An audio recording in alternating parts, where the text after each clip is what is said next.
ॐ सोमनाथाय नमः।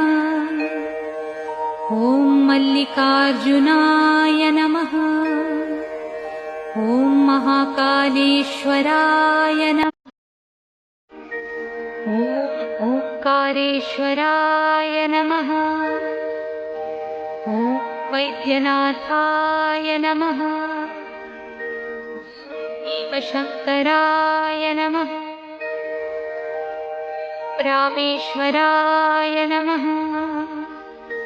ॐ नागेश्वराय नमः। ॐ विश्वेश्वराय नमः। त्र्यम्बकेश्वराय नमः। ॐ केदारेश्वराय नमः। ॐ भस्मेश्वराय नमः।